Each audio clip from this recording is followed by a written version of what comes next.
Assalamualaikum warahmatullahi wabarakatuh.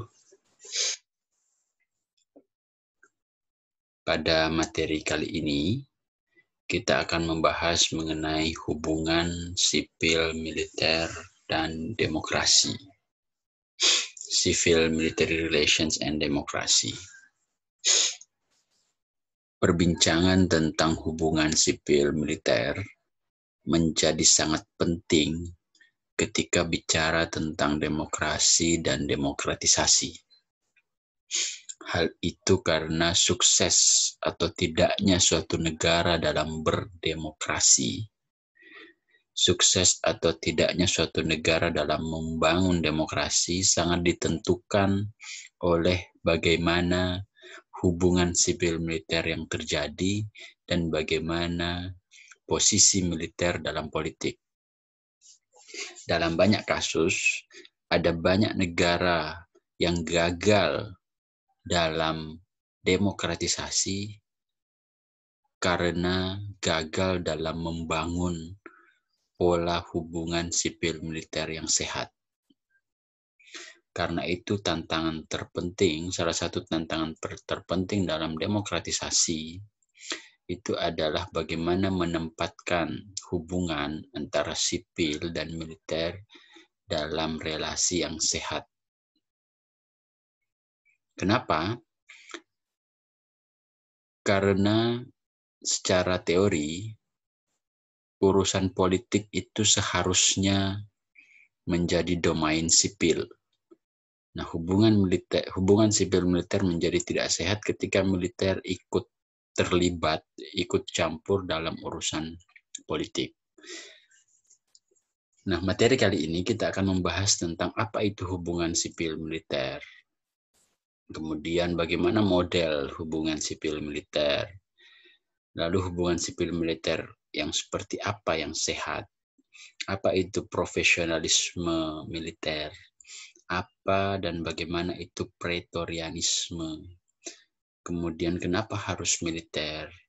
Dan mengapa militer berbahaya bagi demokrasi dan demokratisasi? Nah, saya ingin mengatakan bahwa hubungan antara militer dengan politik itu selalu negatif. Hubungan militer dengan politik selalu negatif. Karena secara teoritis, urusan politik memang seharusnya tidak diurus dan tidak melibatkan campur tangan dari militer. Nah, beberapa tokoh memberikan penjelasan tentang bagaimana hubungan antara militer dalam politik. Machiavelli misalnya mengatakan bahwa military man cannot be a good man. Bahwa militer itu tidak akan bisa menjadi orang yang baik dalam politik ya.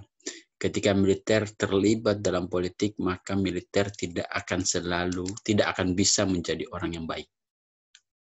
Artinya bahwa ketika militer terlibat dalam politik, maka yang terjadi adalah otoritarianisme. Yang terjadi adalah pemerintahan yang tidak baik, tidak demokratis. Karena militer tidak akan bisa baik dalam konteks politik, kata Machiavelli. Tentu ini bukan dalam konteks daily life ya, dalam konteks kehidupan sehari-hari gitu. Jangan sampai kemudian ayah Anda adalah seorang militer atau saudaranya tentara atau keluarganya tentara lalu mengatakan tentara itu tidak bisa menjadi orang yang baik gitu. Bukan dalam konteks itu, tapi dalam konteks politik selamanya militer tidak akan menjadi orang yang baik.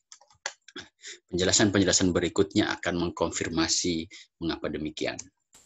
Nah, Voltaire misalnya mengatakan bahwa militer itu sebagai manifestasi kekuatan yang brutal dalam bentuk yang dirasionalkan.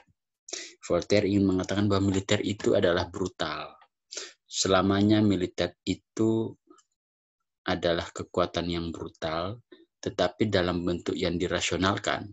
Kebrutalan dari militer itu boleh diterima secara rasional ketika kebrutalan itu digunakan sebagaimana tugas dan fungsinya.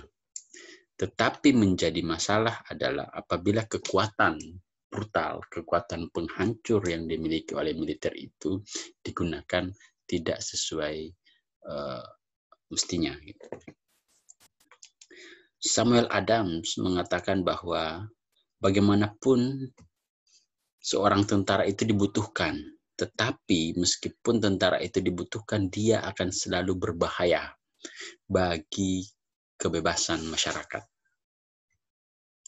Samuel Adams ingin mengatakan bahwa dalam demokrasi, dalam negara demokrasi, meskipun tentara itu dibutuhkan, tetapi ketika tentara itu, militer itu terlibat dalam politik, maka dia berbahaya bagi kebebasan masyarakat. Bill Persing mengatakan bahwa campur tangan militer dalam politik itu pada dasarnya negatif karena militer dinilai melakukan petualangan dalam arena di mana dia sama sekali tidak berhak untuk terlibat. Jadi Bill Persing mengatakan bahwa ketika militer campur tangan dalam politik, maka militer itu telah melakukan petualangan di arena di mana dia sama sekali tidak punya hak untuk terlibat. Artinya bahwa urusan politik itu sama sekali bukan hak dari militer, dan karena itu akan selalu negatif apabila militer itu terlibat dalam politik. Nah, karena itu menjadi penting untuk memahami apa yang dimaksud dengan hubungan sipil militer dan bagaimana posisi militer dalam politik, bagaimana posisi militer dalam diskursus demokrasi, dan mengapa militer itu berbahaya bagi demokrasi. Nah, apa yang dimaksud dengan hubungan sipil militer? Nah, kita perlu memahami dulu apa yang dimaksud dengan sipil dan apa yang dimaksud dengan militer dalam konsep hubungan sipil militer atau civil military relations. Militer yang dimaksud sini adalah institusi militer. Di dalam institusi militer ada perwira-perwira yang aktif. Jadi militer yang dimaksud sini adalah institusi militer dan perwira yang aktif, bukan yang sudah purnawirawan. Kita tidak berbicara tentang tentara, jenderal, atau apapun namanya, apapun pangkatnya yang sudah purnawirawan, yang sudah pensiun. Karena berapapun bintangnya, ketika seorang jenderal sudah pensiun, maka dia menjadi bukan lagi militer. Dia kembali menjadi sipil. Nah, tentu ketika kita berbicara tentang militer dalam konteks hubungan sipil militer ini tidak mencakup prajurit-prajurit yang pangkat rendah ya, bukan prajurit-prajurit lapangan yang kemudian pangkat rendah, tetapi perwira tinggi, jenderal yang kemudian punya otoritas, punya power, punya kekuatan, punya pengaruh, punya dominasi dalam institusi militer. Sementara sipil, yang dimaksud dengan sipil dalam konteks ini bukan masyarakat sipil secara umum, gitu. Bukan masyarakat sipil seperti saya, seperti Anda, dan seperti kita semua, gitu. Tetapi sipil yang dimaksud dalam konteks ini adalah pemerintahan. Pemerintah dalam hal ini adalah pemerintahan sipil. Nah, kenapa pemerintahan sipil? Karena dalam teorinya, dalam konteks pemerintahan itu harus dipegang oleh orang sipil. Politik itu adalah domain dari orang sipil. Politik dan pemerintahan menjadi arena di mana orang sipil yang punya hak dan punya wewenang untuk bermain di arena itu. Sementara militer arenanya bukan arena pemerintahan. Militer arenanya bukan arena politik, tetapi militer itu arenanya adalah pada pertahanan negara. Tugas dan fungsi militer adalah menjaga kedaulatan negara dari ancaman musuh, baik itu musuh dari dalam, terutama musuh dari luar yang kemudian mengancam eksistensi dan kedaulatan negara. Karena itu tugas militer adalah berperang. Sementara urusan day-to-day politik itu menjadi wilayah sipil. Nah, karena itu yang dimaksud dengan hubungan sipil militer ini adalah dikotomi peran dan posisi antara sipil dan militer dalam politik, di mana urusan politik itu adalah urusan militer sipil, sementara dan militer tidak punya hak untuk terlibat dalam politik karena tugas, fungsi, dan peran dia adalah menyangkut pertahanan dan keamanan negara. Jadi hubungan sipil militer dapat dipahami hubungan atau relasi di mana peran dan posisi sipil dan militer dalam politik itu dijalankan sebagaimana mestinya, bahwa urusan politik itu adalah domain dari sipil, pemerintahan itu harus sipil, dan militer itu urusannya hanya pada pertahanan, bukan pada urusan politik.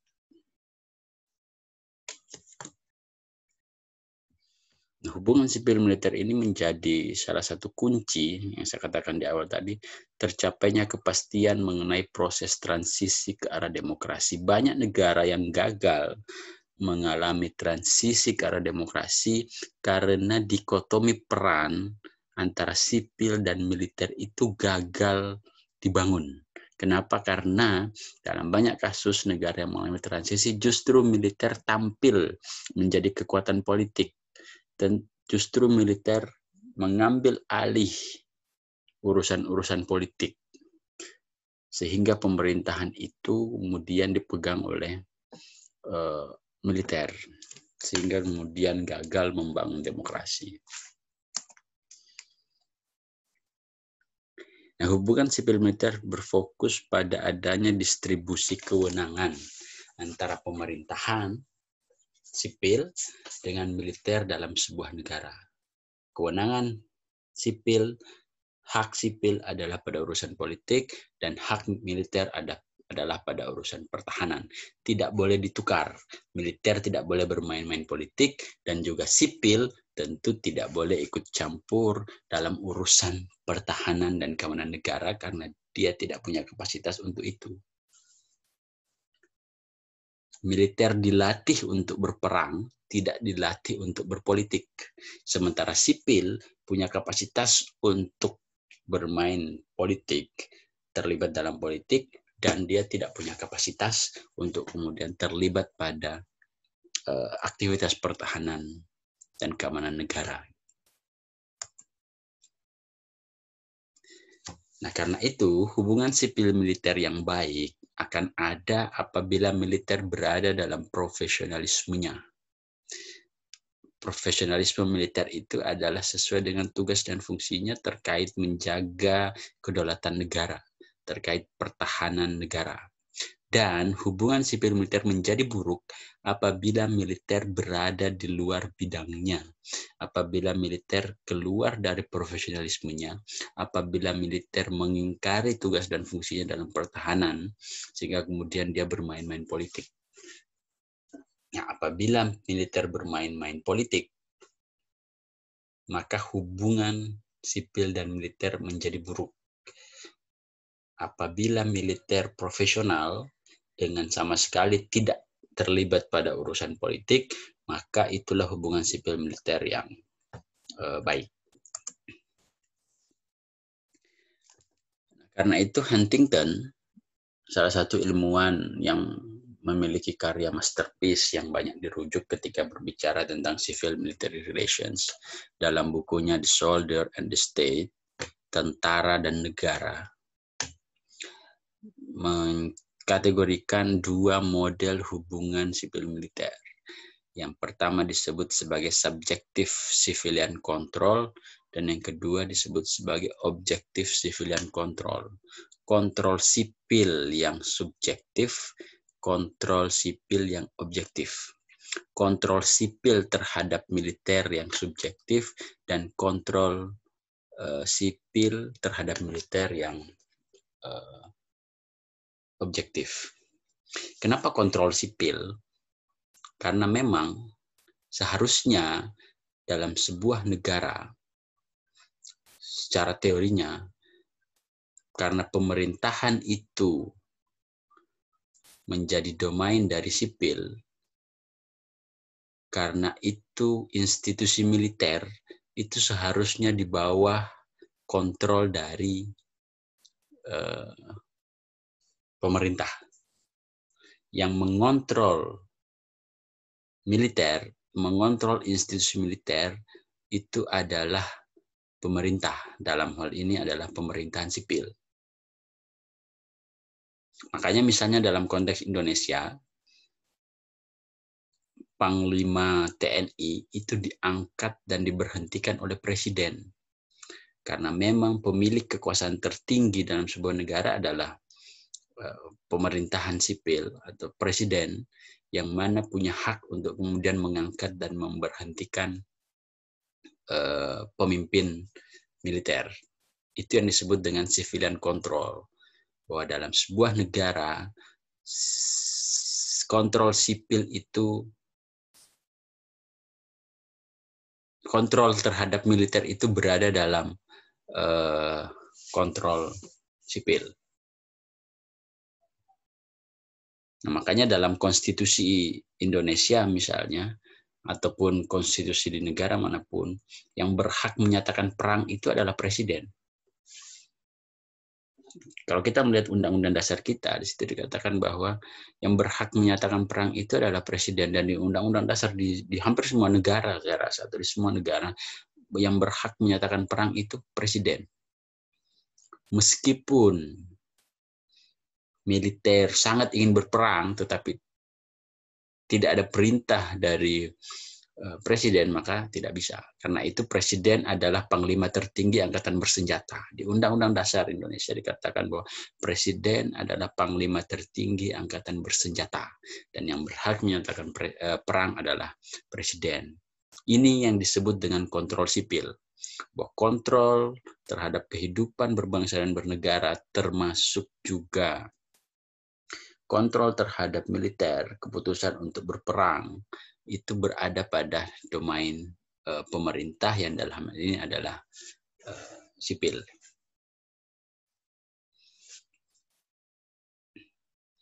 Nah, menurut Huntington, kontrol sipil ini kemudian dalam kasus yang diteliti oleh Huntington melahirkan dua model. Ada kontrol sipil terhadap militer yang subjektif dan ada kontrol sipil terhadap militer yang objektif. Artinya bahwa ada kekuasaan pemerintahan sipil terhadap militer yang digunakan secara subjektif dan ada kekuasaan pemerintahan sipil terhadap militer yang digunakan secara objektif.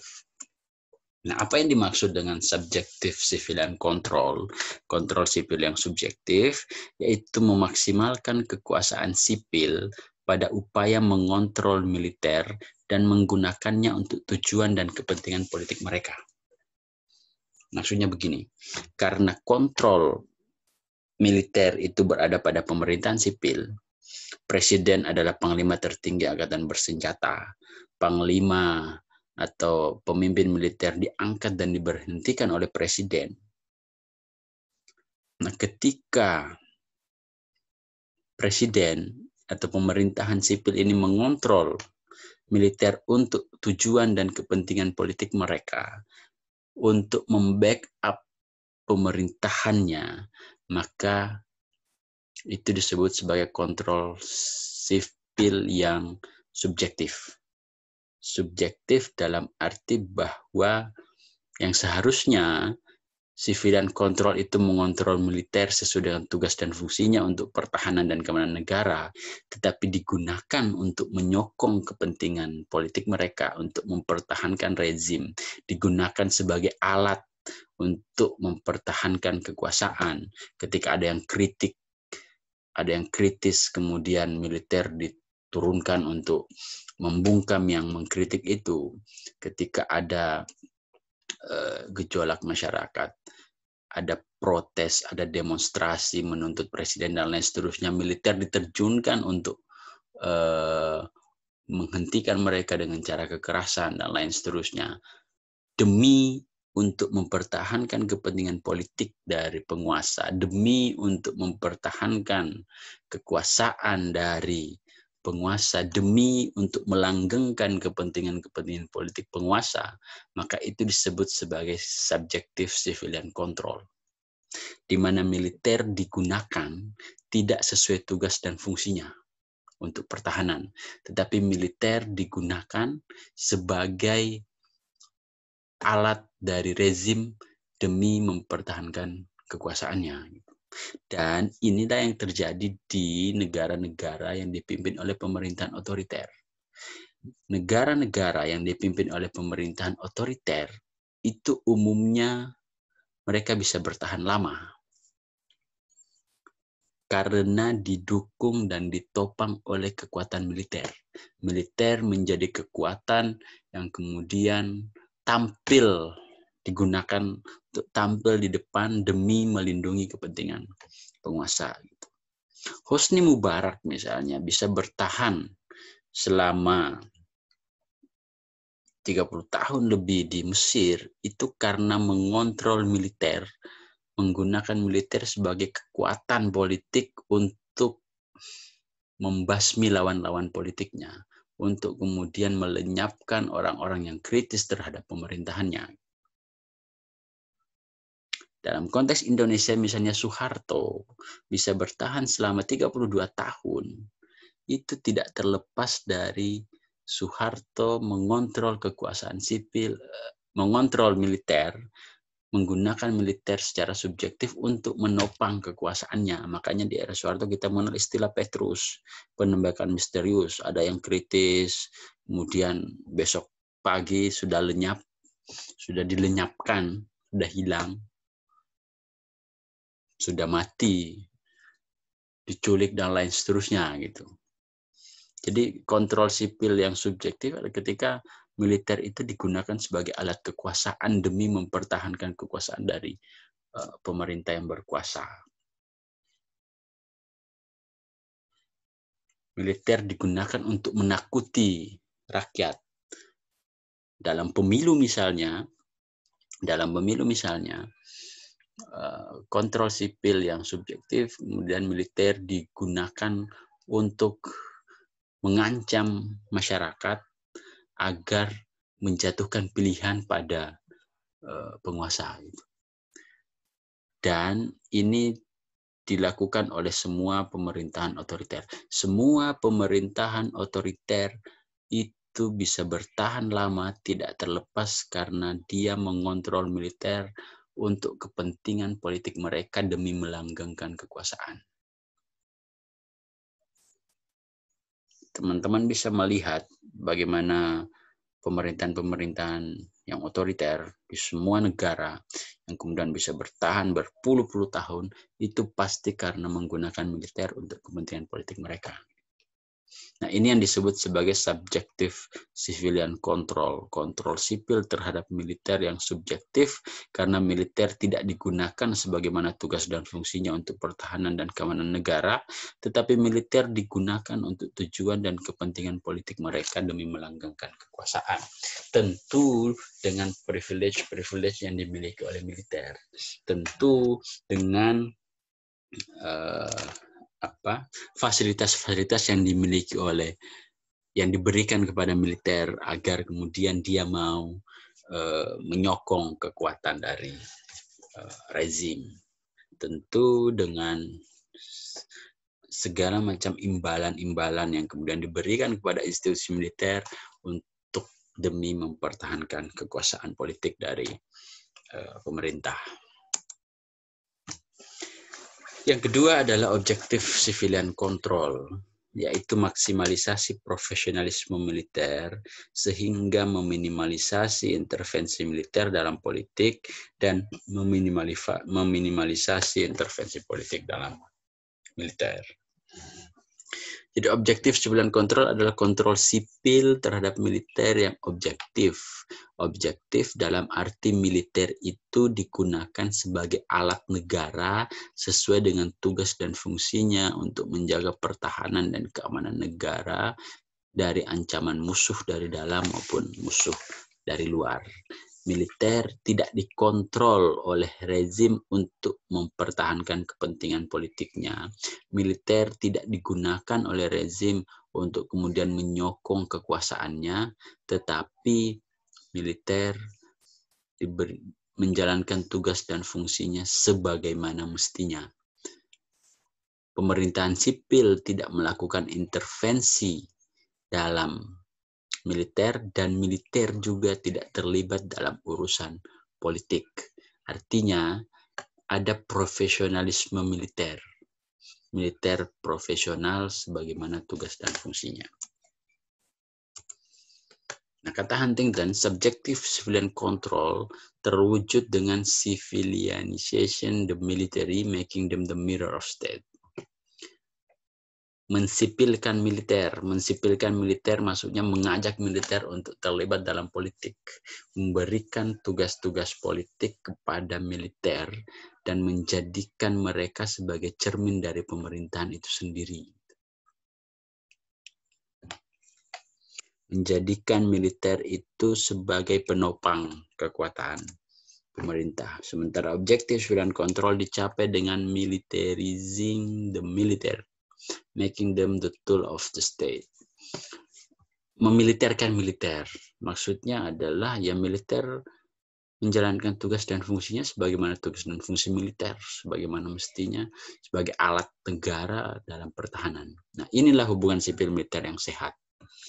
Hubungan sipil militer sehat apabila militer menjalankan tugas dan fungsinya sebagaimana mestinya, apabila ada profesionalisme militer di mana militer profesional sesuai dengan tugas dan fungsinya, tidak bermain-main politik, dan pemerintah atau rezim pemerintahan sipil tidak melibatkan militer pada urusan-urusan politik demi mempertahankan tujuan dan kepentingan politiknya.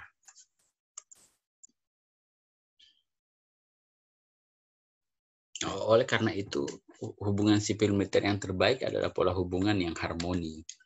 Harmoni artinya bahwa setiap aktor pemerintahan sipil dan militer itu menjalankan tugas dan fungsinya sendiri tanpa militer terlibat dalam politik, dan tanpa urusan politik atau pemerintahan sipil tidak terlibat dalam institusi militer. Militer tidak menguasai hak-hak sipil.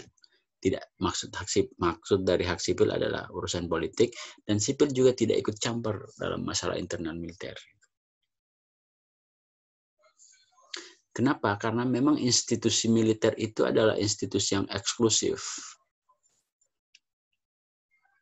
Institusi militer adalah institusi yang eksklusif, yang tertutup, yang memang dia menjadi institusi sendiri yang kemudian tidak bisa dimasuki oleh siapapun itu. Meskipun presiden adalah panglima tertinggi angkatan bersenjata yang berhak mengangkat dan memberhentikan pimpinan militer adalah presiden, tetapi presiden tidak bisa ikut campur pada urusan internal militer. Militer itu eksklusif gitu. Dia punya pengadilan sendiri. Ketika prajurit melakukan kesalahan, melakukan pelanggaran pidana, maka dia tidak diadili, tidak disidang dalam pengadilan negeri sebagaimana masyarakat sipil, tetapi dia disidang dalam pengadilan militer, dijatuhi sanksi sebagaimana dalam aturan militer. KUHP, Kitab Undang-Undang Hukum Pidana, tidak berlaku untuk militer karena mereka punya aturan sendiri gitu.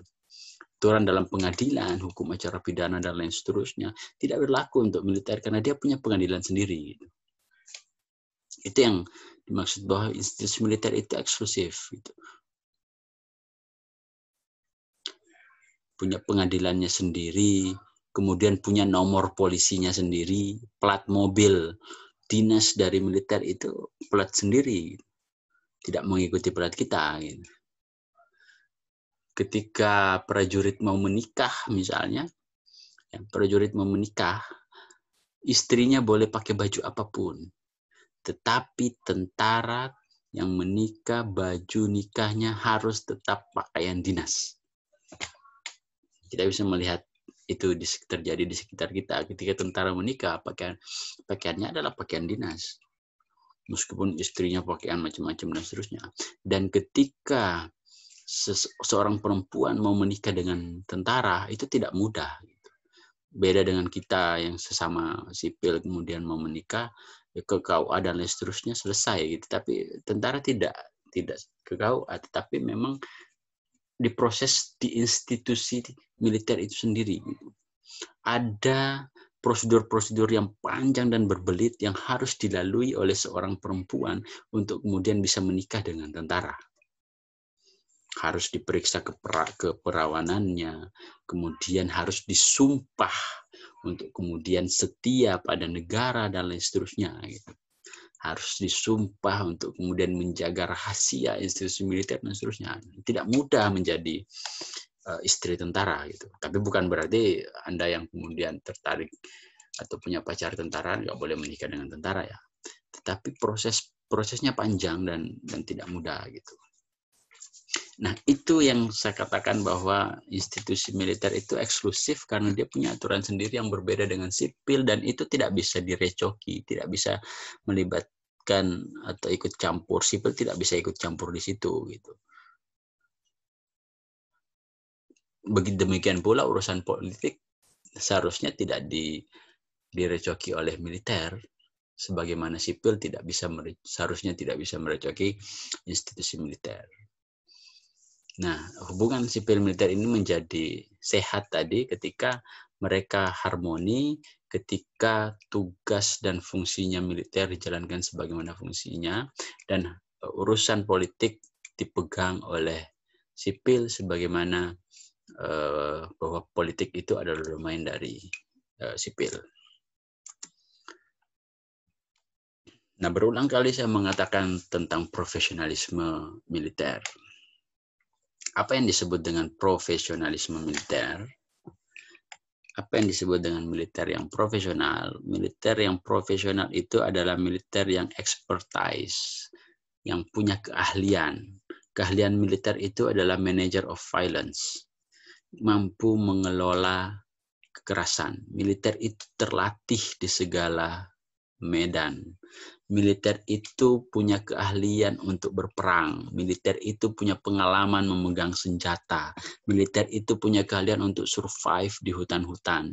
Militer itu punya keahlian-keahlian yang tidak dimiliki oleh selain militer.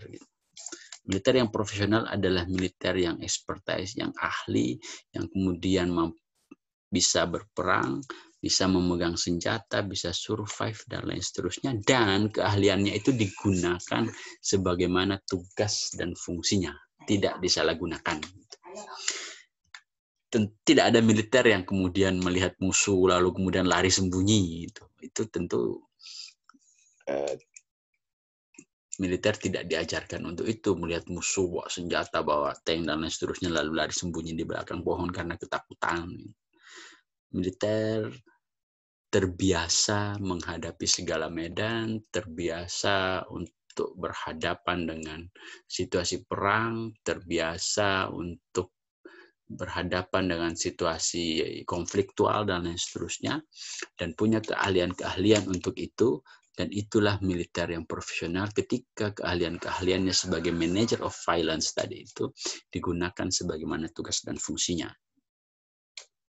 Yang kedua, profesionalisme militer itu ditandai dengan adanya responsibility, tanggung jawab, yakni militer harus dan hanya loyal kepada negara tanpa preferensi kepada siapapun dan apapun kecuali negara.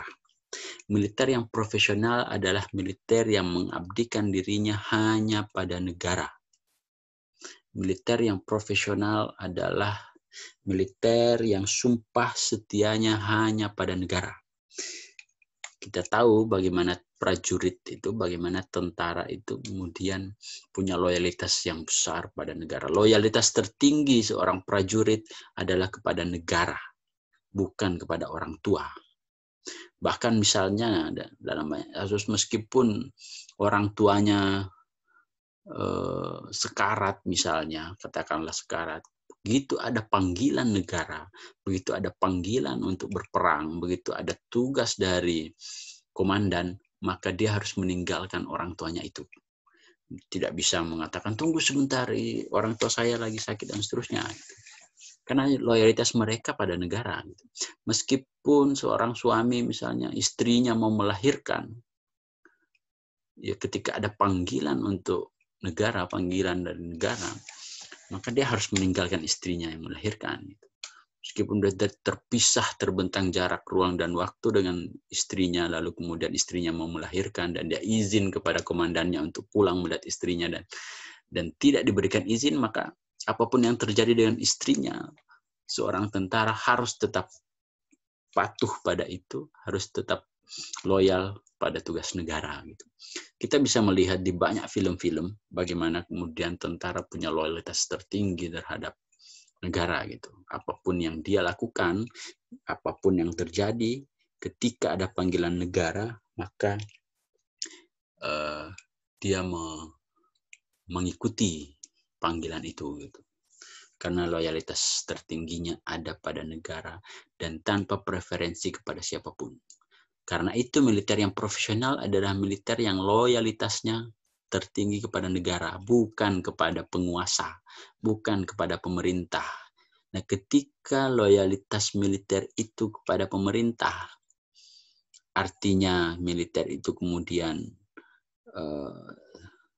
menjadi perpanjangan tangan dari kepentingan politik pemerintah, maka tentu itu menjadikan militer itu tidak lagi profesional. Nah, itu yang dimaksud dengan responsibility. Profesionalisme militer yang ketiga ditandai dengan corporateness, yaitu memiliki semangat kesatuan yang kuat yang bersumber dari doktrin organisasi. Profesionalisme militer yang profesional adalah yang corporateness, taat dan patuh pada doktrin organisasi. Dalam institusi militer, atasan tidak pernah salah. Dalam institusi militer, apapun yang diperintahkan oleh atasan, apapun yang diperintahkan oleh komandan harus diikuti. Ketika komandan mengatakan A, maka harus bawahan harus mengikuti A, bahkan sekalipun itu bertentangan dengan hati nuraninya. Militer didoktrin untuk tunduk dan patuh pada atasan dan tidak membantah. Tidak ada sejarah dalam institusi militer prajurit dengan pangkat rendah itu membantah prajurit yang pangkatnya lebih tinggi. Gitu.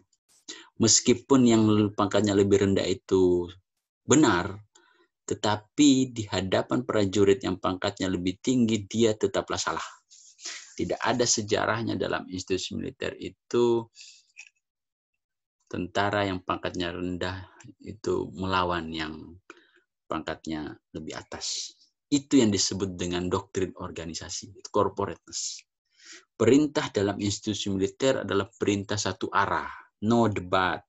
Tidak ada sebaiknya begini, sebaiknya begitu. Gitu.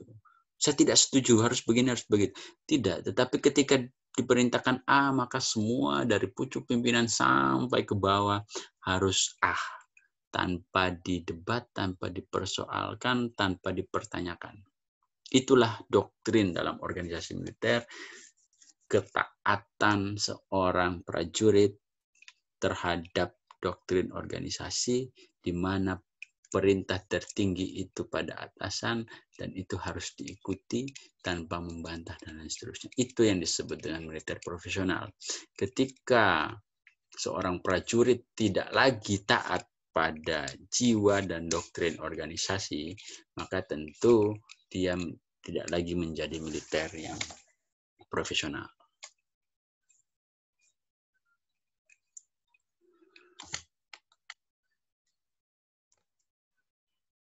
Lalu bagaimana ketika militer itu tidak profesional? Ketika militer tidak profesional, maka salah satunya adalah ketika dia terlibat pada urusan politik. Keterlibatan militer dalam urusan politik ini disebut sebagai pretorianisme.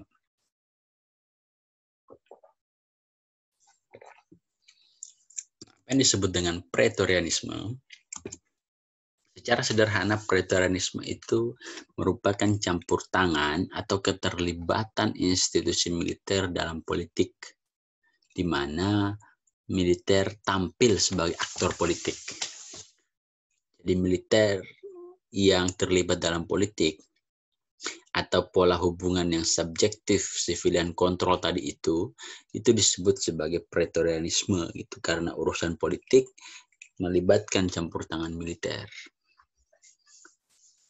Nah, Huntington mengatakan apabila ada intervensi politik oleh militer, apabila militer terlibat dalam urusan politik, apabila militer tidak lagi profesional sebagaimana tugas dan fungsinya terkait pertahanan dan keamanan negara, ekspertisnya digunakan untuk menyokong kepentingan politik penguasa, loyalitasnya terhadap negara diberikan atau menjadi loyalitas terhadap penguasa, jiwa doktrin organisasinya kemudian dialihkan untuk tunduk dan patuh pada perintah penguasa, maka yang terjadi adalah Huntington menyebutnya sebagai political decay, pembusukan politik. Politik itu menjadi busuk karena politik itu kemudian dicampur tangani oleh aktor yang seharusnya sama sekali tidak punya hak untuk terlibat dalam politik, atau dengan kata lain haram bagi militer untuk terlibat dalam politik dan haram bagi politik untuk melibatkan campur tangan militer. Keterlibatan militer dalam politik itu disebut sebagai pretorianisme. Eric Nordlinger membagi pretorianisme menjadi 3 peran. Ada yang disebut dengan moderator, ada yang disebut dengan guardian, dan yang ketiga disebut sebagai ruler. Tentara yang terlibat atau militer yang terlibat dalam politik, perwira tinggi yang terlibat dalam politik itu disebut sebagai tentara pretorian. Keterlibatannya itu disebut sebagai pretorianisme. Orangnya disebut sebagai pretorian atau tentara pretorian. Nah, ada 3 jenis tentara yang pretorian. Ada pretorian yang moderator, ada pretorian yang guardian, dan ada pretorian yang ruler. Pertama, pretorian yang moderator itu bertindak sebagai kelompok yang berpengaruh dan terlibat dalam politik tanpa menguasai pemerintahan itu sendiri. Bidang pemerintahan dan politik tetap dipegang oleh sipil tetapi mempunyai backup militer. Jadi maksudnya gini, pretorianisme yang guardian itu apabila keterlibatan militer dalam politik itu berada di belakang panggung. Militer tidak terlibat dalam day-to-day politik, tidak terlibat dalam panggung depan politik, tetapi dia ada di belakang layar. Dia membackup pemerintahan sipil. Dia menyokong pemerintahan sipil. Dia tidak menguasai pemerintahan, pemerintahan tetap dipegang oleh sipil, tetapi punya backup oleh militer. Nah, itu yang banyak terjadi di negara-negara yang dipimpin oleh pemerintahan otoriter. Pemerintahannya pemerintahan sipil, presidennya orang sipil, tetapi dia bisa bertahan lama, menjadi sangat otoriter karena dia di backup oleh kekuatan militer. Ada yang kritis kemudian dilenyapkan, ada demo-demo yang menuntut presiden kemudian dimusnahkan oleh kekuatan militer dan lain seterusnya. Militer membackup kekuatan sipil itu demi untuk mempertahankan kepentingan dari kepentingan politik dari pemerintah, demi untuk melanggengkan kekuasaan dan mempertahankan jabatan. Jadi kata kuncinya bahwa moderator pretorian itu dia bermain di belakang layar, di mana militer menjadi backup dari pemerintahan sipil. Ini adalah tipe pretorian yang paling yang levelnya paling rendah. Gitu. Yang kedua adalah Guardian Praetorian pengawal, yakni setelah sebuah pemerintahan sipil digulingkan, umumnya militer akan memegang tampuk pemerintahan untuk periode tertentu. Guardian Praetorian ini banyak terjadi di negara-negara yang baru saja mengalami transisi demokrasi, yang baru saja melengsarkan pemerintah. Dalam banyak kasus, pemerintahan yang baru dilengsarkan, itu kemudian militer akan mengambil alih pemerintahan untuk periode tertentu. Di Mesir misalnya tahun 2011 ketika Hosni Mubarak dilengsarkan, itu kan kemudian panglima tentaranya yang kemudian mengambil alih kekuasaan untuk jangka waktu tertentu hingga digelarnya pemilu yang kemudian terpilih Muhammad Morsi. Begitu pula di Tunisia, begitu pula di banyak negara lain yang baru saja pemerintahnya digulingkan, itu militer kemudian memegang tampuk pemerintahan, tetapi hanya sementara saja. Kenapa dalam banyak kasus negara yang mengalami transisi itu tentara atau militer yang kemudian mengambil alih kekuasaan? Karena dalam situasi transisi terjadi chaos, terjadi kehancuran, terjadi instabilitas politik, terjadi situasi yang tidak aman, yang tidak terkendali, dan lain seterusnya. Dan militer merasa bahwa situasi yang tidak aman itu, situasi yang stabil, yang tidak stabil itu, situasi yang tidak terkendali itu, situasi yang chaos itu hanya mampu ditertibkan, hanya mampu diatasi oleh kekuatan militer. Karena itu sebaiknya militer yang mengambil alih pemerintahan sementara untuk menciptakan stabilitas. Ketika negara sudah stabil, ketika situasi politik sudah kondusif, kemudian pemerintahan diserahkan kembali kepada sipil melalui mekanisme pemilu. Jadi Guardian Praetorian ini lebih kepada militer hanya menjadi pengawal atau pengawas jalannya transisi. Dia mengambil alih kekuasaan tetapi sementara saja hingga dirasa situasi sudah aman, sudah terkendali, yang kemudian pemerintahan diserahkan kembali kepada sipil melalui mekanisme-mekanisme yang ada. Nah, itu yang disebut dengan Guardian. Terjadi di banyak negara, hanya saja di Indonesia tidak. Ketika reformasi tahun 98, ketika Soeharto dilengsarkan, yang kemudian mengambil alih kekuasaan adalah wakilnya. Meskipun di situ sempat terjadi gejolak politik, ada juga keinginan dari Panglima ABRI waktu itu untuk merasa bahwa dia yang kemudian berhak untuk mengambil alih kekuasaan, untuk menciptakan ketertiban dan lain seterusnya. Nah, itu Guardian Praetorian.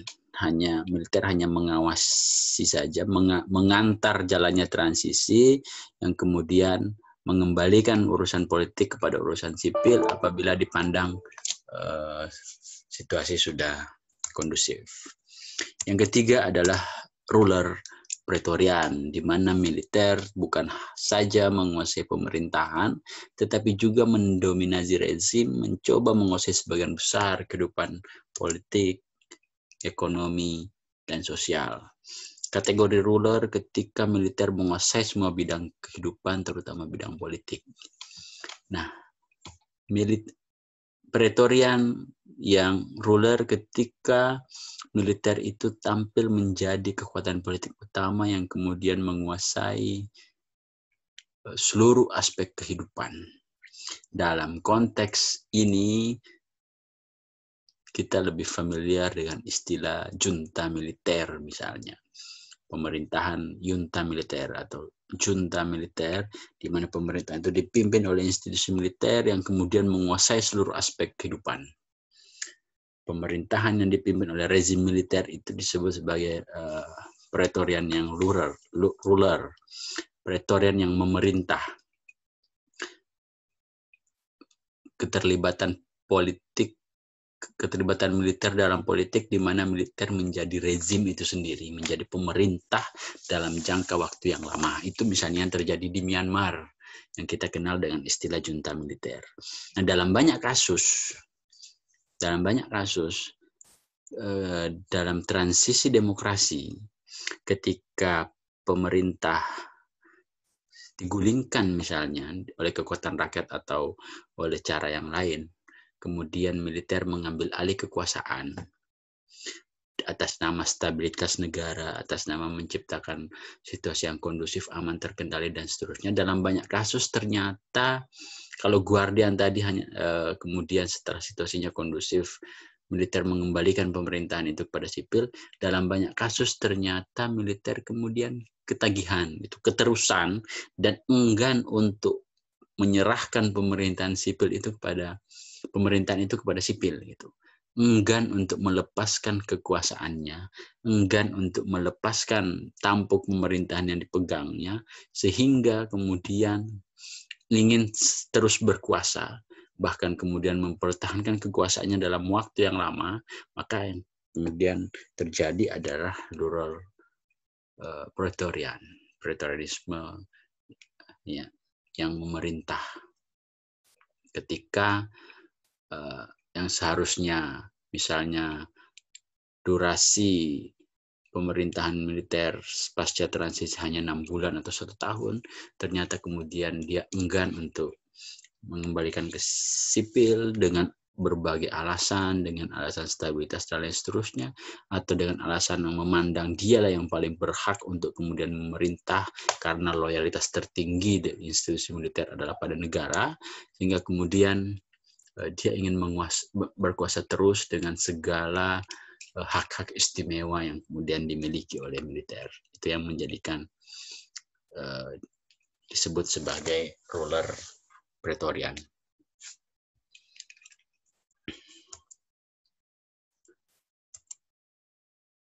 Nah, berkaitan dengan transisi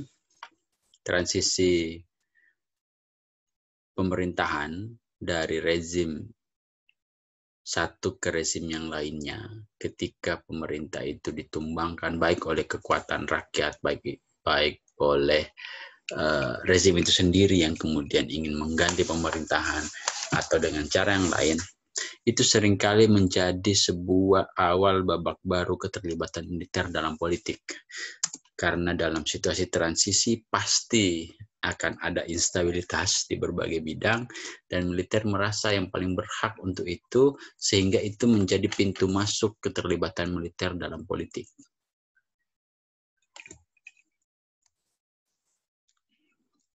Itulah mengapa fase transisi ini sekaligus fase yang sangat berbahaya, sangat rawan, karena dengan situasi instabilitas, situasi perpecahan politik, situasi krisis, dan lain seterusnya, dalam banyak kasus di banyak negara, militer seringkali kemudian tampil seolah sebagai pahlawan, dan itu yang justru menjadi pintu masuk bagi mereka untuk terlibat dalam politik dan menguasai pemerintahan untuk jangka waktu yang lama.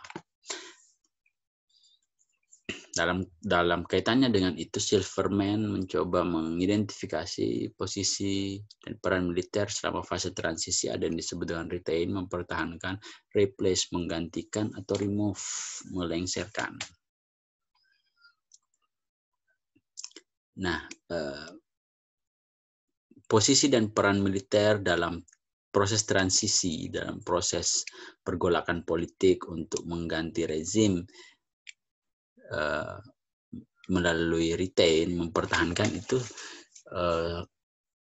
seringkali terjadi di negara-negara di mana pemerintahan itu di-backup oleh kekuatan militer, di mana militer kemudian punya hak-hak istimewa, memperoleh segalanya, segala hak-hak istimewa yang dimilikinya, sehingga dia berusaha mempertahankan rezim yang mau dilengsarkan itu.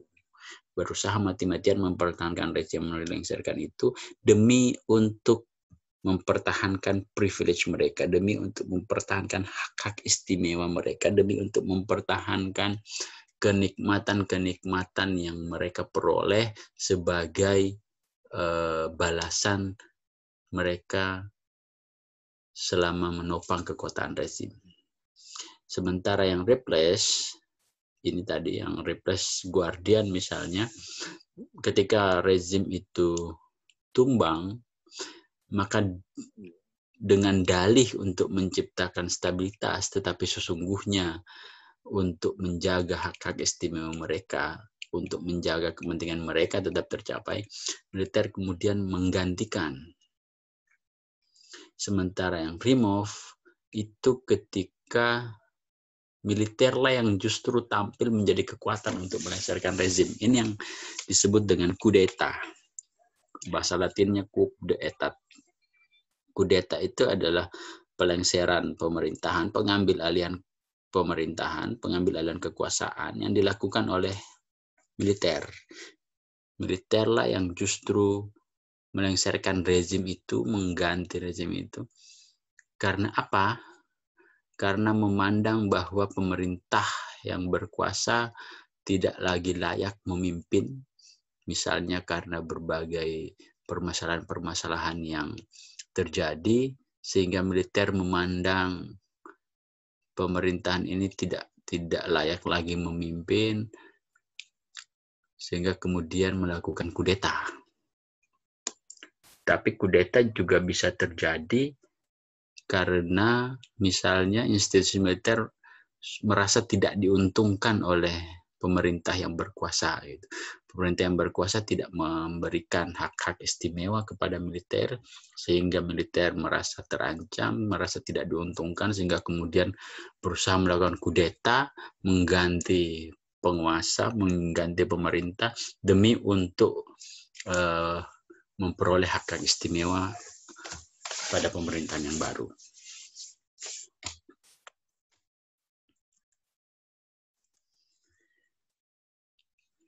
Karena perannya dalam fase transisi, entah itu mengganti, entah itu melengsarkan, atau entah itu mempertahankan, besar kemungkinan militer akan mengambil peran yang lebih besar setelahnya. Inilah yang berbahaya dalam proses demokratisasi, ketika militer yang terlibat dalam proses demokratisasi dengan alasan menciptakan stabilitas, dengan alasan karena perpecahan politik, karena chaos, karena krisis, dan lain seterusnya, dia datang sebagai penyelamat.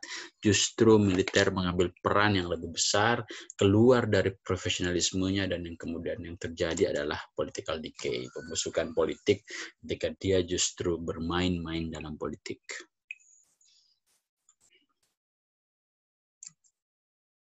Pertanyaannya adalah mengapa militer?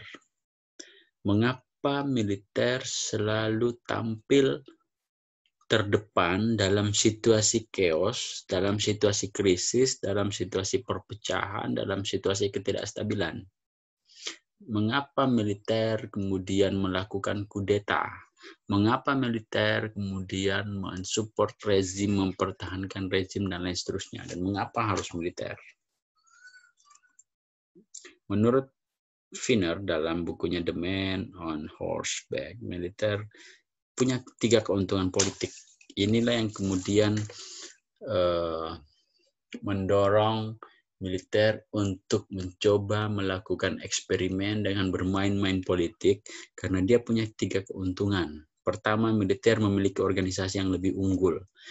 Tidak ada organisasi yang lebih sistematis, yang lebih unggul dibanding dengan organisasi militer. Dalam hal kedisiplinan, dalam hal ketaatan terhadap komando, dalam hal segalanya, institusi militer merupakan organisasi yang unggul. Dan dengan keunggulan yang dimiliki, karakteristik organisasi yang dimiliki itu menjadikan militer memandang dirinya lebih mampu menciptakan pemerintahan yang stabil. Atas nama stabilitas, militer kemudian berusaha terlibat dalam politik karena memandang stabilitas itu bisa tercipta ketika militerlah yang tampil sebagai aktor utama, karena organisasi militer itu organisasi yang disiplin, organisasi yang sistematis, organisasi yang taat pada hierarki, militer punya kemampuan berperang, terbiasa menghadapi segala medan, terbiasa menghadapi segala situasi. Karena itu apabila militer terlibat dalam politik, maka negara akan stabil, negara akan aman, tentram, dan lain seterusnya. Itu keyakinan militer. Yang kedua, militer memiliki status simbolis. Status simbolis. Sederhananya bahwa harus diakui, ya, tanpa mengecilkan peran dan posisi dari institusi kepolisian misalnya, tapi harus diakui orang lebih segan kepada militer, kepada tentara dibanding kepada polisi. Ketika kita melihat seorang tentara, maka dalam bayangan kita kemudian bahwa tentara itu disiplin, tentara itu taat, tentara itu tegas, tentara itu tidak neko-neko, tentara itu bla bla bla dan seterusnya dan seterusnya. Ada status simbolis yang dimiliki oleh tentara di masyarakat bahwa tentara itu seperti ini, seperti ini, seperti ini. Bahwa tentara itu disiplin, tentara itu tegas dan lain seterusnya. Sehingga orang kemudian lebih segan kepada tentara. Orang kemudian melihat, oh tentara itu keren, tentara itu hebat, tentara itu bla bla bla dan seterusnya. Itu yang dimaksud bahwa militer memiliki status simbolis. Karena itu ketika militer terlibat dalam politik, maka dia punya keuntungan politik itu. Karena orang lebih segan pada militer, orang lebih takut pada militer, sehingga kemudian orang cenderung taat terhadap militer ketika dia mengambil alih tampuk kekuasaan. Itu yang keuntungan politik yang dimaksud oleh Wiener. Yang ketiga, militer memiliki serta menguasai senjata. Keuntungan politik yang ketiga ketika militer tampil dalam urusan politik adalah karena dia memiliki dan menguasai senjata. Dalam hal ini dia memiliki keahlian berperang. Dalam hal ini dia memiliki keahlian untuk kemudian menciptakan stabilitas dengan kekuatan, dengan senjata, dengan keahlian yang dimilikinya. Nah, itulah mengapa di negara-negara yang dipimpin oleh pemerintahan yang militer atau ditopang oleh kekuatan militer itu umumnya stabil. Ya, di negara-negara yang otoriter itu umumnya stabil. Kenapa stabil? Stabil dalam tanda kutip. Kenapa stabil? Karena orang takut. Bicara sedikit ditembak, kritis sedikit kemudian besok diculik, dan lain seterusnya, sehingga orang stabil itu. Kelihatan adem ayem karena orang hidup di bawah moncong senjata. Orang takut, masyarakat takut kepada militer, masyarakat takut pada pemerintahan, kepada politik yang diurus oleh militer karena mereka memiliki senjata, menguasai senjata, dan kemudian karakteristik kehidupan militer, karakteristik institusi militer tadi yang disiplin, yang tegas, yang ini dan seterusnya itu digunakan kepada masyarakat sehingga masyarakat kemudian takut, nggak berani kritis, nggak berani demo, nggak berani macam-macam dan lain seterusnya. Makanya stabil. Sekaligus makanya kemudian pemerintahan yang dipimpin oleh militer atau ditopang oleh kekuatan militer itu bisa bertahan lama, bisa bertahan puluhan tahun karena itu tadi. Nah, terakhir, saya tadi mengatakan bahwa keterlibatan militer dalam politik itu tidak boleh atau dilarang. Dalam konteks demokrasi, ketika militer masuk dalam kancah politik, maka akan sulit mendorong demokratisasi, atau demokratisasi tidak akan bisa terwujud. Demokrasi tidak akan bisa tercapai ketika politik itu melibatkan keterlibatan militer. Kenapa? Karena dalam tradisi kehidupan militer secara universal tidak dikenal adanya musyawarah. Sementara musyawarah ini menjadi kerangka nilai yang sangat penting bagi demokratisasi. Karakter dari kehidupan militer yang sistem komandonya hierarkis dengan disiplin yang kuat itu kontradiktif dengan nilai-nilai demokrasi. Di dalam militer, sistem hierarki itu, sistem komando itu bersifat hierarkis. Yang saya katakan tadi bahwa komando itu satu arah. Ketika pimpinan mengatakan A, maka semuanya ke bawah harus A. Tidak ada perdebatan, tidak ada pertanyaan, semua harus dilaksanakan. Bahkan sekalipun itu bertentangan dengan hati nurani, perintah atasan adalah perintah yang tidak boleh dibantah. Ketika dibantah, maka siap-siap saja lehernya diinjak. Gitu. Nah, itu kontradiktif dalam kehidupan demokrasi. Dalam kehidupan demokrasi, kebijakan itu adalah kebijakan bersama yang harus dimusyawarahkan, harus didiskusikan. Kekuasaan presiden itu bukanlah kekuasaan tunggal. Kekuasaan presiden itu bukanlah kekuasaan yang dominan, yang kemudian presiden mengatakan A, maka semuanya harus A ke bawah gitu. Tetapi kebijakan yang dikeluarkan oleh presiden itu kemudian harus didiskusikan dengan menteri-menterinya, dengan lembaga perwakilan rakyat, dengan lain seterusnya, harus mendengarkan aspirasi rakyat dan lain seterusnya. Nah, nilai-nilai itu tidak sejalan dengan karakteristik kehidupan militer yang kemudian hierarkinya satu arah. Gitu.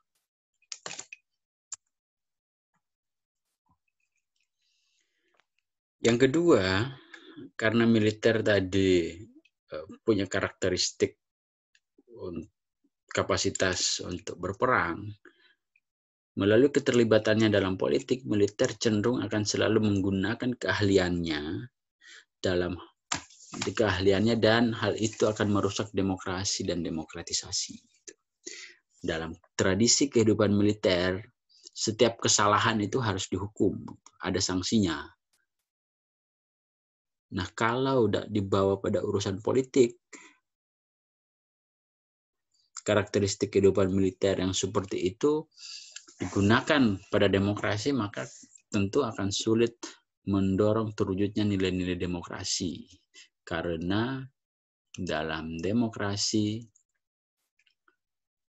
penyelesaian masalah itu tidak bisa diselesaikan dengan jalan kekerasan. Penyelesaian masalah kemudian tidak bisa diselesaikan dengan moncong senjata. Gitu. Berbeda dalam institusi kehidupan militer. Itulah mengapa keterlibatan militer dalam politik itu dilarang.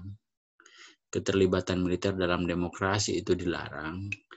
Karena ketika militer terlibat dalam demokrasi, maka yang terjadi adalah demokrasi itu tidak terwujud. Karena pemerintahan militer dimanapun pasti otoriter, dan pemerintahan otoriter itu pasti ditopang oleh kekuatan militer. Nah, karena itu secara teori tadi dalam konteks hubungan sipil militer, urusan militer itu urusan pertahanan, jangan bermain-main politik. Dan urusan sipil itu adalah urusan politik. Politik itu adalah domain dari sipil. Jangan sampai kemudian militer bermain-main politik, karena nilai-nilai dalam politik, nilai-nilai dalam demokrasi tidak sejalan dengan nilai-nilai dalam kehidupan institusi militer. Nah, itulah yang menjadikan mengapa hubungan sipil militer yang sehat menjadi kunci tercapainya transisi ke arah demokrasi yang lebih baik. Itulah mengapa di negara demokrasi dimanapun di seluruh dunia ini, keterlibatan militer dalam politik itu dilarang. Itulah mengapa misalnya militer itu tidak punya hak politik. Militer, tentara kan tidak aturannya tentara tidak boleh memilih. Tentara tidak boleh memilih dan tidak boleh dipilih dalam pemilu. Kalau ada tentara yang mau mencalonkan diri, maka dia harus mundur dulu. Misalnya Agus Harimurti Yudhoyono ketika mau mencalonkan diri sebagai Gubernur DKI Jakarta, dia harus mundur dulu. Secemerlang apapun jabatannya di tentara, ketika dia mau terlibat dalam politik, dia harus mundur dari tentara. Ketika dia mundur, maka itu sudah menjadi sipil. Ya karena tidak boleh. Gitu. Urusan politik bukan urusan militer, ketika seorang tentara mau terlibat dalam urusan politik, maka dia harus melepas baju militernya, melepas baju dinasnya, melepas dirinya dari institusi militer, dan kemudian dia kembali ke sipil, barulah kemudian punya hak untuk memilih dan punya hak untuk dipilih dalam pemilu.